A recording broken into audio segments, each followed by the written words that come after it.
Hello മക്കളെ, welcome back to CMS creations.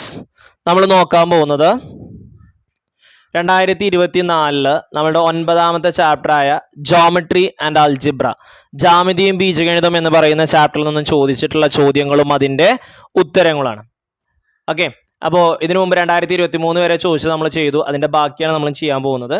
ഏകദേശം 15ാമത്തെ ചോദ്യമാണ്. 14 ചോദ്യങ്ങൾ, 2023 വരെ 14 ചോദ്യങ്ങൾ ചോദിച്ചു. ഇനി 15ാമത്തെ ചോദ്യം.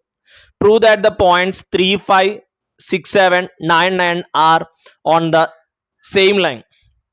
3, 5, 6, 7, 9, 9 എന്നീ ബിന്ദുക്കൾ ഒരേ വരയിലാണെന്ന് തെളിയിക്കുക. ഇത് തെളിയിക്കാൻ ഈ 3 ബിന്ദുക്കൾക്ക് ഓരോ പേര് കൊടുക്കുക. A 3, 5, B 6, 7, C 9, 9. ഇനി ഈ വരകളുടെ ഏതെങ്കിലും 2 ബിന്ദുക്കൾ തമ്മിലുള്ള സ്ലോപ്പുകൾ സെയിം ആണെന്ന് തെളിയിച്ചാൽ മതി. അഥവാ എ ബിയും ബി സിയും തമ്മിലുള്ള സ്ലോപ്പ് സെയിം ആണെന്ന് തെളിയിക്കുക, അല്ലെങ്കിൽ എ ബിയും എ സിയും തമ്മിലുള്ള സ്ലോപ്പ് സെയിം ആണെന്ന് തെളിയിക്കുക. ഓക്കെ, ഇങ്ങനെ സ്ലോപ്പുകൾ സെയിം ആയി കഴിഞ്ഞാൽ അതെന്തായിരിക്കും? ഒരേ വരയിലായിരിക്കും.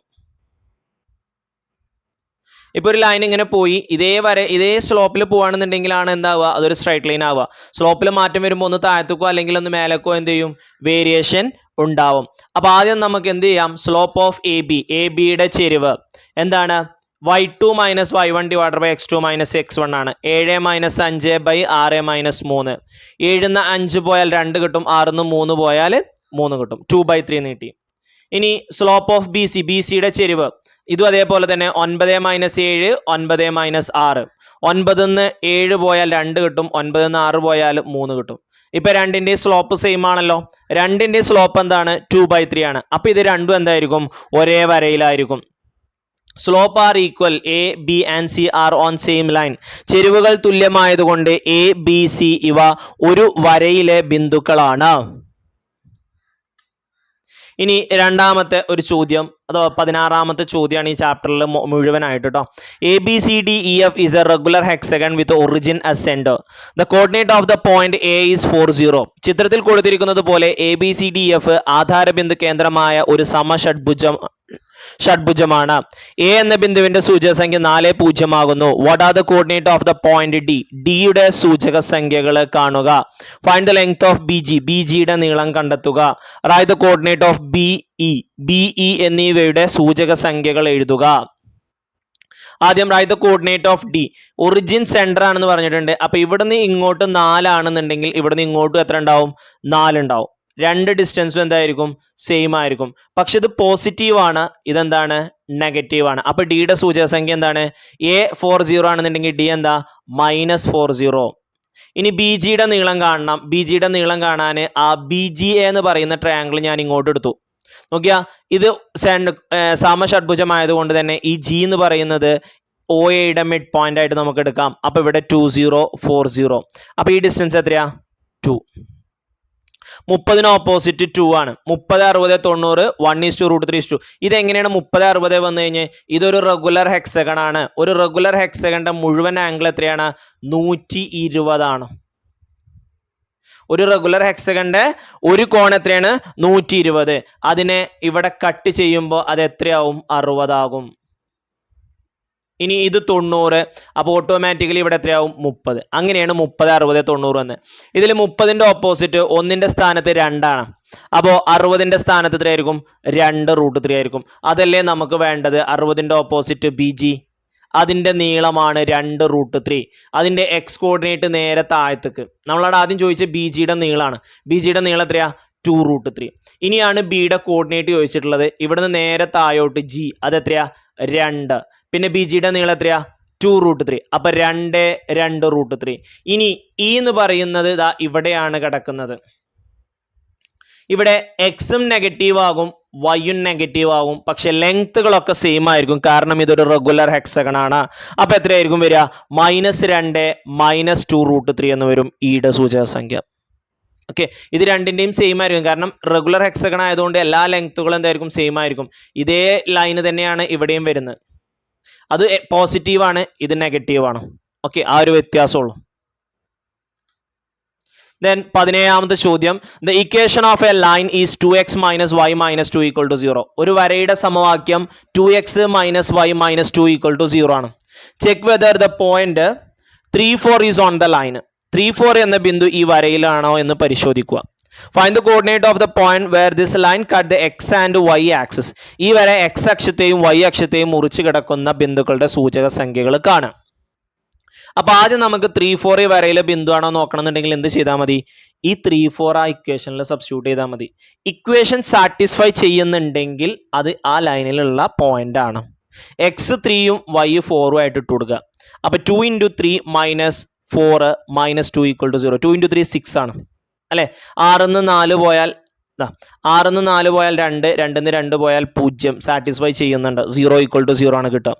സോ 3, 4 എന്ന് പറയുന്നത് ലൈനിലുള്ള പോയിന്റ് തന്നെയാണ്.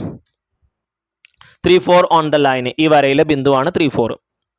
ഇനി എക്സ് ആക്സിസിനെ കട്ട് ചെയ്യുന്ന പോയിന്റ് ആണ് കാണുന്നതെങ്കിൽ, എക്സ് ആക്സിസ് കട്ട് ചെയ്യുന്നതാണെന്നുണ്ടെങ്കിൽ അവിടുത്തെ വൈ കോർഡിനേറ്റ് എന്തായിരിക്കും? 0 ആയിരിക്കും. Okay, point on X axis ആണ് വരുന്നതെങ്കിൽ, എക്സ് അക്ഷത്തിലെ ബിന്ദു ആണെന്നുണ്ടെങ്കിൽ വൈ കോർഡിനേറ്റ് 0 ആയിരിക്കും. അത് നമ്മൾ പഠിച്ചാണ്. ആ വൈക്ക് നമ്മളുടെ 0 ഇട്ട് കൊടുക്കുക. അപ്പൊ 2x - 0 - 2 = 0. ഈ -2നെ ഞാൻ ഇപ്പുറത്തോട്ട് കൊണ്ടുവന്നു. അപ്പൊ 2x = എന്തായി? 2 ആയി. അതിൽ നിന്ന് x = 2/2 1 കിട്ടും. അപ്പൊ പോയിന്റ് എന്താ? 1 0. ഇനി y ആക്സിസ് ആണ് കട്ട് ചെയ്യുന്നതെങ്കിൽ അവിടുത്തെ x കോർഡിനേറ്റ് 0 ആവും. എക്സിന് 0 ഇട്ട് കൊടുക്കുക. അപ്പൊ 2 × 0 - y - 2. 2 × 0 0 ആണ്. -y അപ്പുറം കൊണ്ടുപോവുക. -y - 2 = 0 കിട്ടും. നമുക്ക് വൈയുടെ വാല്യൂ ആണ് വേണ്ടത്. അപ്പൊ -y അപ്പുറം കൊണ്ടുപോകുമ്പോൾ എന്താവും? +y ആവും. അപ്പോൾ y = -2. x ആണ് ആദ്യം എഴുതേണ്ടത് കേട്ടോ. അപ്പോൾ 0 - 2. ഓക്കെ, അപ്പോൾ എക്സ് ആക്സിനെയാണ് കട്ട് ചെയ്യുന്നതെങ്കിൽ അവിടുത്തെ y കോർഡിനേറ്റ് 0 ആയിരിക്കും. y ആക്സിസ് ആണ് കട്ട് ചെയ്യുന്നതെങ്കിലോ x കോർഡിനേറ്റ് 0 ആയിരിക്കും. മക്കളെ, ഇത്രയും ചോദ്യങ്ങളാണ് ജോമെട്രി ആൻഡ് അൾജിബ്ര എന്ന് പറയുന്ന ചാപ്റ്ററിൽ നിന്നും ചോദിച്ചിട്ടുള്ളത്. ഏകദേശം 6 വർഷങ്ങളിലായിട്ട് 17 ചോദ്യങ്ങളാണ് ചോദിച്ചിട്ടുള്ളത്. അപ്പോൾ 2 - 3 ചോദ്യങ്ങളാണ് ഈ ചാപ്റ്ററിന് ഒരു വർഷത്തിൽ ചോദിച്ചിട്ടുള്ളത്. 3 ഉണ്ടാവില്ല, 17 ചോദ്യം. 6 വർഷം, ഒരു വർഷത്തിൽ 2 എണ്ണം, ബാക്കി എല്ലാ വർഷത്തിലും 3 എണ്ണം വെച്ച്. ഓക്കെ, അപ്പോൾ നിങ്ങൾ എന്ത് ചെയ്യുക? നന്നായിട്ട് പഠിക്കുക. ഓക്കെ, നന്നായിട്ട് പ്രാക്ടീസ് ചെയ്യുക. നമ്മൾ ഏകദേശം നമ്മളുടെ എക്സാമിനോട് അടുത്തു. മാർച്ച് 17-നാണ് നമ്മളുടെ എക്സാം വരുന്നത് അല്ലേ? 17-നാണ് തോന്നുന്നുണ്ട്. അപ്പോൾ എല്ലാവരും നന്നായിട്ട് പ്രാക്ടീസ് ചെയ്യുക. നമ്മൾ ഒരിക്കലും വിട്ടുകൊടുക്കരുത്. നമ്മൾക്ക് 10 വർഷം നമ്മൾ പഠിച്ചതിൻ്റെ ഒരു റിസൾട്ട് നമ്മൾക്ക് പ്രതീക്ഷിച്ചിരിക്കുകയാണ്. നമ്മളുടെ +1 അഡ്മിഷന് വേണ്ടിയിട്ട് നമ്മളുടെ ഫ്യൂച്ചർ നിശ്ചയിക്കുന്ന, നമ്മളുടെ ഭാവി നിശ്ചയിക്കുന്ന ഒരു എക്സാമാണ്. നമ്മളുടെ ഒരു ഫസ്റ്റ് ടേണിംഗ് പോയിന്റ് ആണ് നമ്മളുടെ 10ാം ക്ലാസ് എന്ന് പറയുന്നത്. ഇത് കഴിഞ്ഞ് കഴിഞ്ഞാൽ നമ്മൾക്ക് ഇഷ്ടപ്പെട്ട സബ്ജക്റ്റിലോട്ടും മറ്റുള്ള വിഷയങ്ങളിലോട്ടും ഒക്കെ ടേൺ ചെയ്യും, അതിലോട്ട് തിരിഞ്ഞു പോകും. അതിന് നമുക്കിവിടെ നല്ല മാർക്ക് വേണം.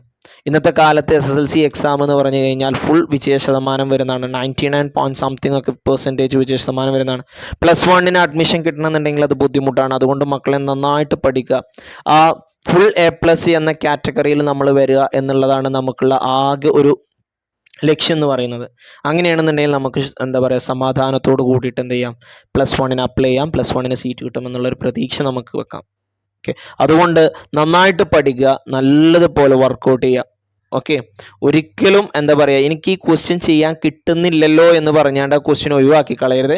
എന്താണോ നമുക്കതിൽ ചെയ്യാനുള്ളത് അത് നമ്മളതിൽ ചെയ്തു വെക്കണം എക്സാം എഴുതുന്ന സമയത്ത്.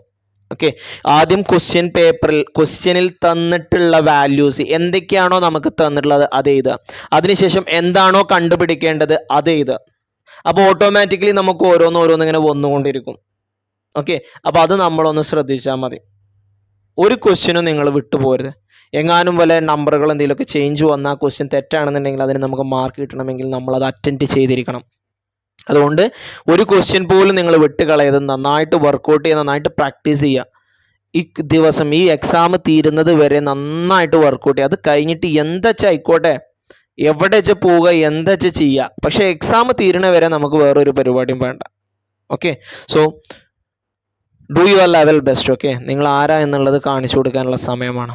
എന്താണ് നിങ്ങളുടെ എബിലിറ്റി എന്നുള്ളത് കാണിച്ചു കൊടുക്കേണ്ട സമയമാണ്. So it's time for show of. നന്നായിട്ട് ഷൈൻ ചെയ്യുക. Okay, wish all the very best for examination. നല്ല മാർക്ക് കിട്ടട്ടെ എന്ന് പ്രാർത്ഥിക്കുന്നു. എല്ലാവിധ ആശംസകളും നേരുന്നു. Thank you for watching this video. Okay, എല്ലാ പ്രീവിയസ് ഇയർ ക്വസ്റ്റ്യൻ്റെയും ലിങ്കുകൾ നമ്മൾ പ്ലേലിസ്റ്റ് ആക്കിയിട്ട് നമ്മളുടെ എൻഡ് കാർഡിലുണ്ട്, എൻഡ് സ്ക്രീനിലും ഉണ്ട്, അതേപോലെ തന്നെ ഈ ഡിസ്ക്രിപ്ഷൻ ലിസ്റ്റിലും ഉണ്ട്. നിങ്ങൾക്ക് അതൊക്കെ കാണാം. Okay, see you soon, by.